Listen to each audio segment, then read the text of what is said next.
Hello, welcome to our channel. దెబ్బ కుట్ట దొంగల ముఠ అని ఒక సామెత ఉంటుంది. నిన్న వైఎస్ వివేకానందరెడ్డి గారు వాళ్ళ అబ్బాయి వైఎస్ అస్లం షహన్షాతో ఆడుకుంటున్న వీడియో బయటకు వచ్చిన తర్వాత సునీత గారికి జ్ఞానోదయమైనట్లుంది. యాటిట్యూడ్లో చాలా మార్పు వచ్చింది. ఆ ఆరోగెన్సీ కానీ ఈ దర్పము డాబు అన్నవి ఈరోజు నేను ఒక వీడియో చూశాను. ఆ వీడియోలో అసలు కనిపించట్లేదు. ఒకసారి మీరు కూడా వీడియో చూడండి.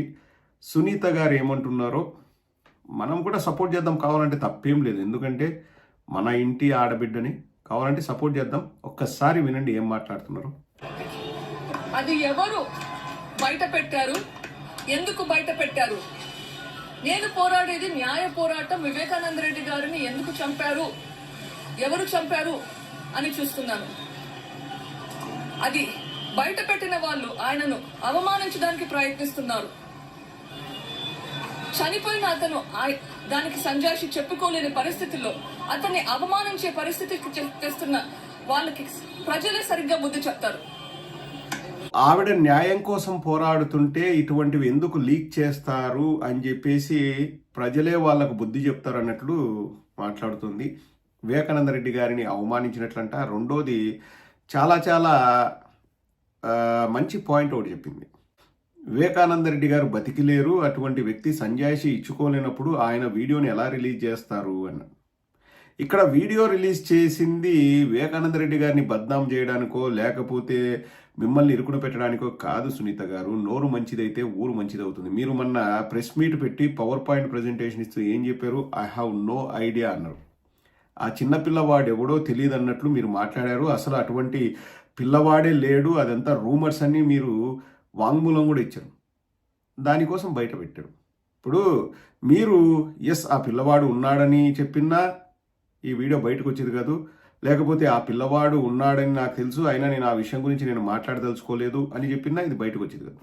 ఇప్పుడు మీరు ఏమంటున్నారు? మీ తండ్రికి న్యాయం జరగాలని మీరు కోరుకుంటున్నారు. ఓకే, న్యాయం జరగాలంటే అన్ని కోణాల్లో నుంచి దర్యాప్తు చేయాలి కదా. ఏదైనా చిన్న ఆధారం దొరికినా, చిన్న ఇన్సిడెంట్ ఉన్నా దాన్ని పట్టుకొని మనము ఇన్వెస్టిగేషన్ చేయాలి కదా. మీ నాన్నకు న్యాయం జరగడమే కదా కావాల్సింది. తేలాల్సినవి చాలా ఉన్నాయి కదా సునీత గారు. ఎవరు చేశారు? పోనీ మీ భర్త చేశారేమో, ఎవరికి తెలుసు? నిజ నిజాలు తెలియాలి కదా. తెలియాల్సినప్పుడు మీరు దాచిపెట్టడం ఎంతవరకు సబబు? ఐ హ్యావ్ నో ఐడియా అంటే ఇంత ఇన్వెస్టిగేషన్ జరుగుతుంది. మీ నాన్న వేరే మహిళను వివాహం చేసుకుని ఒక కుమారుణ్ణి కూడా కన్నాడు అని ప్రపంచం మొత్తం కోడే కూస్తుంటే 2019లో వివేకానంద రెడ్డి గారు చనిపోయిన మరుసటి రోజు ఆ ఫోటోలు బయటికి తీసి ఆ విషయాన్ని బయటికి లేవనెత్తిందే పచ్చ మీడియా వాళ్ళు. మీరు మాత్రం అసలు నాకు సంబంధం లేదు, ఆ విషయం నాకు తెలియదు అని మీరంటే తెలియజెప్పాలనే ఆ వీడియోలను బయటికి రిలీజ్ చేశారు. ఇంకొక మాట కూడా అన్నారు, మా నాన్నను అవమానించినట్లని. మీ నాన్నను అవమానిస్తుంది మీరు, మీ ఆయన. బయటోళ్ళు కదా అవమానిస్తుంది. ఇది మీరు మీ ఆయన కలిసి మీ నాయన ఆత్మ క్షోభించేలాగా చేస్తున్నారు. అసలు సంజాయిషి చెప్పుకోలేని టైంలో రిలీజ్ చేయడం ఎంతవరకు సమంజసమని మీరు అన్నారు కదా. ఈ పాయింట్ మీద నాకు ఇంకా చాలా ఎక్కువ కోపం వస్తుంది. ఒక సినిమా ఏదో వచ్చింది, వివేకం అనే సినిమా. నేను సినిమా చూడలేదండి. నాకు తెలిసింది ఏంటంటే వెనక నుండి పేర్లు బయట పెట్టుకోకుండా ఆ సినిమాకు వీళ్ళే ప్రొడ్యూసర్స్, వీళ్ళే ఆ సినిమాను నిర్మించారన్నది కూడా ఒక టాక్ ఉంది. అత్యంత విశ్వసనీయ వర్గాల ద్వారా నాకు తెలిసింది. సరే, పేర్లు పెట్టుకోలేదు, వదిలేయండి.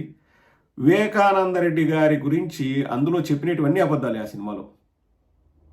నేను సినిమా చూడలేదండి, వాస్తవంగా చెప్తున్నా, నేను చూడలేదు. మా ఫ్రెండ్ ఒక అతను చూశాడు. చూసి ఒక పాయింట్ నాకు చెప్పాడు.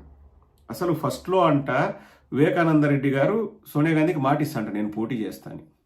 తర్వాత వివేకానంద రెడ్డి గారు వాళ్ళ వదినకు కూడా మాటిస్తాడంట నువ్వే గెలుస్తావని. కాబట్టి ఆయనంతకు ఆయనే ఓడిపోయాడంట. ఇంకంతకంటే ఇంకా తిక్క లాజిక్ ఎక్కడైనా ఉంటుందా? మేము కడప నేటివ్ అండి మేము. అసలు కిరణ్ కుమార్ రెడ్డి అప్పుడు ముఖ్యమంత్రిగా ఉన్నప్పుడు ప్రచారానికి వస్తే హెలికాప్టర్లో డబ్బులు తీసుకొచ్చి పులివెందుల్లో పంచారని ఒక టాక్ ఉంది. చాలా ఎక్కువ డబ్బులు పంచాడు వివేకానంద రెడ్డి గారు, కానీ అవుట్ రైట్గా ఓడించారు. మరి ఆ విషయాన్ని వివేకం సినిమాలో ప్రస్తావించినారా? మరి మీరు అడగొచ్చు కదా, మా నాన్న బతికి లేడు, ఇప్పుడు మా పర్మిషన్ లేకోకుండా ఆ సినిమా ఎట్లా తీస్తారు? అసలు ఆయన ఇప్పుడు సంజయ్ చెప్పుకోలేడు కదా, ఆయన బ్రతికిలేడు కదా, ఎట్లా మీరు సినిమా తీస్తారని మీరు ఏమైనా ప్రశ్నించినారా? ఆ సినిమాకు రివ్యూ ఇస్తుంది ఈ మహాతల్లి, ఆ సినిమాకు రివ్యూ ఇస్తుంది. ఇంకా ఏమని చెప్పాలి చెప్పండి? ఈరోజు వచ్చేసి వివేకానంద రెడ్డి గారికి అవమానం అంటే వివేకానంద రెడ్డి గారిని అవమానపరుస్తూ వివేకానంద రెడ్డి గారిని ఇబ్బంది పెట్టిండేది మీరు. వాంగ్మూలంలో క్లియర్గా చెప్పారండి, వారే చెప్పారు క్లియర్గా వాంగ్మూలంలో, నేను గత కొన్నేళ్లుగా మా ఫాదర్తో మాట్లాడట్లేదు అని. ఆ పిల్లవాడు 2015లో పుట్టాడంట. ఎక్కడో నేను చదివాను, 2015లో సెహన్షా పుట్టాడు. ఆ వీడియో ఆ పిల్లగాడికి అంతే 2-2.5 సంవత్సరాలు ఉంటాయి మనం చూపించిన వీడియోలో. సో 2017, 2018, అర్లీ 2018 ఆ టైంలో ఉంటుంది ఆ వీడియో. ఎంత సంతోషంగా ఉన్నారు చూడండి వివేకానంద రెడ్డి గారు.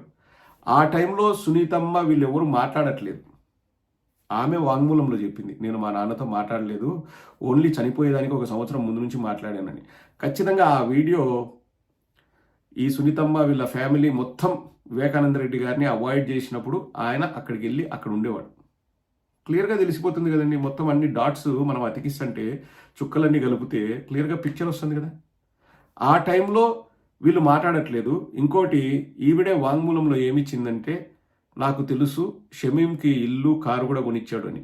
ఆ అపార్ట్మెంట్ కూడా వివేకానంద రెడ్డి గారు కొనిచ్చిన అపార్ట్మెంట్లోనే వాళ్ళు ఉన్నట్లున్నారు.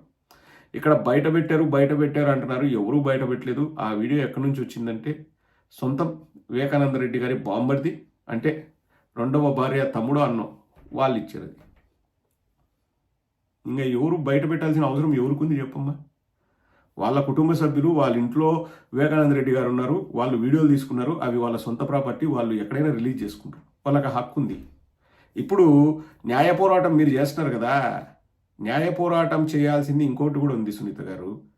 ఆస్తిలో సగ వాటా వైఎస్ అస్లం షెహన్షాకి కూడా రావాలి. ఆ పిల్లగాడు ఏం తప్పు చేసినాడు? మిమ్మల్ని అడుగుతున్నా సునీత గారు, ఒక్కసారి మీరు సమాధానం చెప్పాలి, ప్రజలకు సమాధానం చెప్పాల్సిన అవసరం ఉంది. వైఎస్ అస్లం షెహన్షాకి ఆస్తిలో ఎందుకు వాట రాకూడదు? ఆ వీడియోలో కూడా క్లియర్గా బాబా బాబా అను అని చెప్పేసి షేక్ షమీం ఆ పిల్లగాడితో చెప్తుంది. ఇంకా బాబా అంటే తండ్రి, నాన్న అని, డైరెక్ట్గా నాన్న అని పిలిపిస్తుంది. ఇంకా మీరు డాక్టరే కదా, ఒకవేళ మీకు ఇంకా స్టిల్ అనుమానాలు ఉంటే వైఎస్ అస్లం షెహన్షాకి DNA టెస్ట్ చేస్తే తెలుస్తుంది కదా వివేకానంద రెడ్డి గారి కొడుకో కాదో. ఐ హ్యావ్ నో ఐడియా అంటే ఎట్లా చెప్పండి? మీరు లోపల ఇన్ని దాచిపెట్టి ఇన్ని గూడుపుటానీలు ఆడుతూ మీరు బయటకు వచ్చేసి మా నాన్నను అవమానిస్తున్నారంటే, మీ నాన్నకి ఇటువంటి యాక్టివిటీస్ ఉన్నాయని నీకు తెలిస్తే మరి నువ్వే గుట్టుసప్పుడు కాకుండా ఉండాలి కదా. ఇప్పుడు 2వ పెళ్లి చేసుకొని కొడుకును గండము, ఆ విషయం బయటికి చెప్తే అది అవమానం అని మీరు ఫీల్ అవుతున్నారంటే, ఎలాంటి సమయంలో మనకు అవమానం కలుగుతుంది? తప్పు పని చేస్తే అవమానం కలుగుతుంది. అంటే మీ నాయన చేసింది తప్పని నువ్వు అంటున్నావా? మరి మీ నాయన ఎందుకు తప్పు పని చేయాల్సి వచ్చింది? ఆయనే ఉంటే తెలిసిరతో పని ఉందని మీరు సక్కంగా మాట్లాడి మీ నాయనతో బాగుండింటే, మీ నాయన పోయి ఆడ మళ్ళీ 2వ పెళ్లి చేసుకొని ఇంకో కాపురం పెట్టాల్సిన అవసరం ఏమొచ్చేది? ఇవన్నీ నేను అంటే పర్సనల్ విషయాలండి, నేను కాదన్ను. ఇవన్నీ కూడా నేను ఎక్కడ వాళ్ళ ఇంట్లోకి వెళ్ళి తొంగి చూసి చెప్పడం కాదు. క్లియర్గా వాంగ్మూలంలో సునీతమ్మ గారే చెప్పారు, నేను గత కొన్నేళ్లుగా మా తండ్రితో మాట్లాడడం లేదు అని. 31 జూలై 2020లో వాంగ్మూలంలో చెప్పారు. ఇంకా వాంగ్మూలంలో చెప్పిందే మనం చదువుతున్నాం. ఇంకా ఇన్ని పెట్టుకొని మళ్ళీ మీరు ఈరోజు బయటకు వచ్చి మా నాయన్ని అవమానిస్తున్నారంటే, అవమానించింది మీరు. ముగించే ముందు ఒక విషయం చెప్పి ముగిస్తానండి. మొత్తం వీళ్ళ ఆయన వెనక నుండి కథ నడిపించేది వీళ్ళ ఆయన. ఎలా అయిపోయిందంటే, పాపం వివేకానంద రెడ్డి గారి అదృష్టమో దురదృష్టమో తెలియదు కానీ సొంతం బాంబర్దికే కూతురినిచ్చి పెళ్లి చేశారు. అంటే సౌభాగ్యమ్మ తమ్ముడికే సునీత గారినిచ్చి పెళ్లి చేశారు. సో వీళ్ళు ముగ్గురు ఒక టీం అయిపోయారు. అంటే సౌభాగ్యమ్మ గారు కానీ, రాజశేఖర రెడ్డి కానీ, సునీత కానీ. అఫ్కోర్స్ టీం ఎందుకు అయ్యారు అంటే అవ్వాలని కాదు, అక్కడ ఇంకా అవునన్నా కాదన్న కుటుంబానికి, ఆ కుటుంబానికి డెసిషన్ మేకర్ కానీ, కుటుంబ పెద్ద కానీ నారెడ్డి రాజశేఖర రెడ్డి అవుతాడు. ఎందుకంటే ఆయన నిర్ణయాలు తీసుకుంటే ఒక పక్క సౌభాగ్యమ్మకేమీ అభ్యంతరం ఉండదు, సునీత గారికి అభ్యంతరం ఉండదు. అఫ్కోర్స్ ఆయన డబ్బులు పోగొట్టి, ఆయనకు వ్యసనాలుండి, ఆయనకు అమ్మాయిలా పిచ్చి ఉండి అది ఉంటే అది డిఫరెంట్. కానీ ఇక్కడ అవన్నీ ఉండేది వివేకానంద రెడ్డి గారికి కాబట్టి ఆయన హెడ్ అవుతాడు. మనమంతా ఆస్తిని కాపాడుకోవాలి, ఈయన ఎవరెవరికో ఇస్తున్నారని. సో వాళ్ళు ముగ్గురు బయట వ్యక్తులు కాదు. సౌభాగ్యమ్మ చిన్నప్పటి నుంచి చూసిన వ్యక్తి రాజశేఖర రెడ్డి, కన్న కూతురు సునీత. ఇంకా వీళ్ళు ముగ్గురు ఒకటైనప్పుడు వివేకానంద రెడ్డి గారు ఏకాకి అవుతారు. అలా వివేకానంద రెడ్డి గారిని పట్టించుకోకుండా ఇదేమంటారు చెక్ పవర్ అంతా తీసేసి ఇబ్బంది పెట్టి ఆయనను నానా ఇబ్బందులకు గురి చేసి తాగుడికి సిగరెట్లకి అమ్మాయిలకి ఈ వ్యసనాలన్నిటికీ ఆయన బానిసయి అది జరిగింది. ఇంకా చాలా చాలా యాంగిల్స్ ఉన్నాయండి ఈ కేసుకి. నేను రేపొద్దున ఇంకొక వర్షన్ నేను చెప్తాను. ఇప్పుడు సునీత గారు మీ ఫాదర్కి న్యాయం జరగాలంటే అన్ని యాంగిల్స్లో మనం ట్రై చేయడంలో తప్పులేదు కదా. ఇప్పుడు షెహన్ షా యాంగిల్లో ట్రై చేయడం తప్పులేదు, అవినాష్ రెడ్డి గారి యాంగిల్లో ట్రై చేయడం తప్పులేదు, దేవిరెడ్డి శివశంకర్ రెడ్డి గారి యాంగిల్లో ట్రై చేయడం తప్పులేదు, బీటెక్ రవి వాళ్ళని అనుమానించడంలో తప్పులేదు. ఎందుకు మీరు ఒకటే పట్టుకొని ఇదే అంటున్నారంటే వీళ్ళని మీ సైడ్ చూపించడం మొదలు పెడతాయి. బట్ ఆ పవర్ పాయింట్ ప్రజెంటేషన్ అయితే నాకు అసలు నచ్చలేదండి. అంటే చెప్పొచ్చు, మ్యాటర్ చెప్పొచ్చు, కానీ ఆ యారోగెన్సీ, ఆ యాటిట్యూడు, మరి ఈరోజు లేదే ఆ యాటిట్యూడు. ఆ రోజు ఏమి యాటిట్యూడు అసలు. సాక్షి వాళ్ళని చూస్తే కై అని సాక్షి వాళ్ళ మీద ఎగిరి గంతేయడము. నీకు సాక్షి దగ్గర నుంచి కూడా ఏదైనా ఇన్ఫర్మేషన్ రావచ్చు కదా. వాళ్ళు ప్రశ్నలు అడిగిని మీ దగ్గర తప్పు లేనప్పుడు మీరు ఎందుకు జంకాలా బొంకాలా? I have no idea. అది ఒక పెద్ద మీమ్ ట్రోల్ ఏదో అంటారు కదా, ఆ ట్రోలింగ్ మెటీరియల్ అయిపోయింది. ఐ హ్యావ్ నో ఐడియా అనేది.